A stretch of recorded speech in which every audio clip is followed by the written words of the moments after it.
Hello दोस्तों, star classes में आप सभी का स्वागत है। आज हम लोग इस वीडियो में प्रकाश के परावर्तन जो लेसन है उस लेसन में जो आंकिक प्रश्न हैं उन प्रश्नों को किस प्रकार से हल करेंगे। आज हम उन्हीं मूल मंत्रों की तरफ आगे बढ़ेंगे और जानेंगे कि किस प्रकार से प्रकाश के परावर्तन से संबंधित जो आंकिक प्रश्न है वो कैसे हल करेंगे।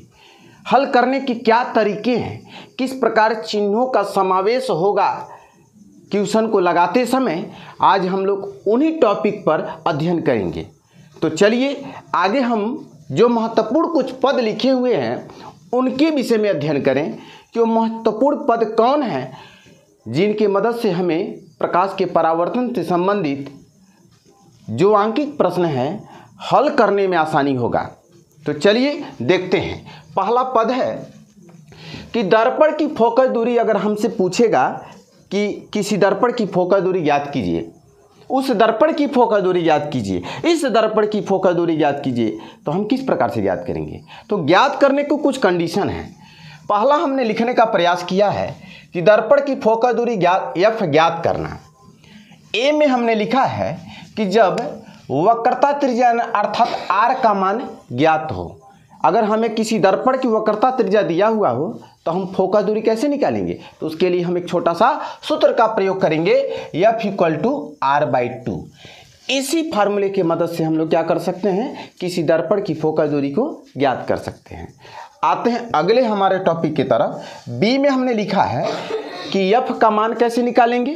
तो F का मान ज्ञात करने के लिए हमें अगर U और V का मान दिया हो तो भी हम F का मान ज्ञात कर सकते हैं। जब U तथा V का मान ज्ञात हो तो भी हम F का मान ज्ञात कर सकते हैं। फार्मूला क्या है कि 1/F बराबर 1/V प्लस 1/U। इस सूत्र को भी हम क्या कहते हैं, दर्पण का सूत्र भी कहते हैं। इस सूत्र को क्या कहते हैं, दर्पण का सूत्र भी कह सकते हैं। यह फार्मूला हम कब लगाएंगे, जब हमसे पूछा जाए कि उस दर्पण की फोकस दूरी याद कीजिए। तो वहाँ अगर हमें U और V का मान ज्ञात हो तो हम इस फार्मूले की मदद से उस दर्पण की फोकस दूरी ज्ञात कर सकते हैं। तीसरी बात पूछा जाएगा कहीं कहीं आंकिक प्रश्नों में कि प्रतिबिंब की स्थिति ज्ञात कीजिए या दर्पण से प्रतिबिंब की दूरी ज्ञात कीजिए। तो दूरी ज्ञात करने के लिए कुछ हम पद लिखे हैं, कुछ टर्म लिखे हैं। पहला, जब F और U का मान ज्ञात हो तो भी हम क्या कर सकते हैं, प्रतिबिंब की दूरी अर्थात V का वैल्यू ज्ञात कर सकते हैं। और ज्ञात करने का सूत्र क्या है, 1/V बराबर 1/F माइनस 1/U। यह हमारे पास दिया हुआ है, ठीक है। और B क्या कहता है, जब रेखीय आवर्धन M का मान दिया हो और U का मान दिया हो। U क्या होता है, दर्पण से वस्तु की दूरी होता है। दर्पण से वस्तु की दूरी दिया हो और रेखीय आवर्धन दिया हो तो हम दोनों की मदद से क्या कर सकते हैं, दर्पण से प्रतिबिंब की दूरी ज्ञात कर सकते हैं। और कौन सा फार्मूला लगाएंगे, या तो इसके मदद से निकाल लीजिए और इसी का एक रूप है V = -M गुणे क्या लिखेंगे, U। और इसमें आपको याद रखना है कि V का मान धनात्मक कब रखेंगे, ऋणात्मक कब रखेंगे, कब प्रतिबिंब कैसा वास्तविक होगा तो प्रतिबिंब V का वैल्यू क्या लेंगे, ठीक है। तो देखिए लिखे हैं, जो हम हैज बना के लिखे हैं बहुत इंपॉर्टेंट है, क्योंकि अगर याद नहीं रहेगा, चिन्हों का सही ढंग से चिन्हों का नियम नहीं मालूम रहेगा, तब तक आप इस अध्याय के किसी भी प्रश्न का जवाब सही ढंग से नहीं दे पाएंगे। क्योंकि मुख्य खेल है क्या, चिन्हों पर, चिन्हों का ही मुख्य खेल है। पहला, जब V का मान ऋणात्मक हो तो प्रतिबिंब क्या होगा, दर्पण के सामने बनेगा। हाँ, क्वेश्चन लगाते समय क्या होगा, कभी कभी V का मान पॉजिटिव में आएगा तो कभी निगेटिव आएगा।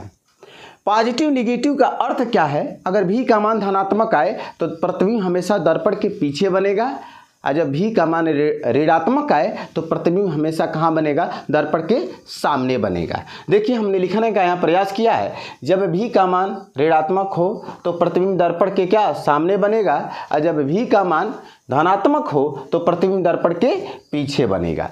बहुत इंपॉर्टेंट टॉपिक है यह भाई, बिना साइन का ज्ञान हुए आप इस अध्याय का न्यूमेरिकल नहीं लगा पाएंगे। और तीसरी बात हमने लिखा है कि कभी कभी पूछेगा प्रतिबिंब की प्रकृति बताइए, प्रतिबिंब की क्या लंबाई बताइए। लंबाई अर्थात आई का मान कैसे ज्ञात करेंगे, इस आई का मान कैसे ज्ञात करेंगे, तो ज्ञात करने की कई कंडीशन है। हमने लिखा ए में कि जब यम अर्थात रेखीय आवर्धन तथा वस्तु की लंबाई ओ ज्ञात हो तो सीधे हम इस फार्मूले की मदद से क्या लगा सकते हैं, प्रतिबिंब की लंबाई निकाल सकते हैं। यानी आई बराबर एम गुणे ओ। और बी में लिखे हैं कि प्रतिबिंब की लंबाई ज्ञात और किस कंडीशन से कर सकते हैं, जब ओ यू तथा भी का मान ज्ञात हो। ओ क्या है, वस्तु की लंबाई है, यू क्या है, दर्पण से वस्तु की दूरी है, अभी क्या है, दर्पण से प्रतिबिंब की दूरी है। तो टेंशन न लीजिए, एकदम पूरी गारंटी है कि एक एक क्वेश्चन आपको लगाने नहीं आ गया ना पढ़ाना छोड़ देंगे। और यहाँ कुछ इंपॉर्टेंट और पॉइंट लिखे हुए हैं एग्जाम के दृष्टि से, बहुत बहुत इंपॉर्टेंट है इस अध्याय, और एक न्यूमेरिकल जरूर मिलेगा आपको। पहला लिखे हैं कि यदि आई का मान ऋणात्मक हो, कभी कभी क्या होगा क्वेश्चन को हल करते समय आई का मान धनात्मक आएगा तो कभी ऋणात्मक आएगा। धनात्मक ऋणात्मक का अर्थ क्या है, आखिर क्या हमें प्रदर्शित करता, हमें क्या बताता हो। अगर आई का मान क्या आ जाए, धनात्मक आ जाए, समझ जाइएगा प्रतिबिंब कैसा बनेगा, आभासी और सीधा बनेगा। अगर आई का मान ऋणात्मक आ जाए तो प्रतिबिंब क्या होगा, वास्तविक और उल्टा बनेगा। याद रखिएगा, उल्टे प्रतिबिंबों के लिए जो रेखीय आवर्धन होगा अर्थात यम का जो मान होगा वो हमेशा क्या लेंगे, ऋणात्मक लेंगे।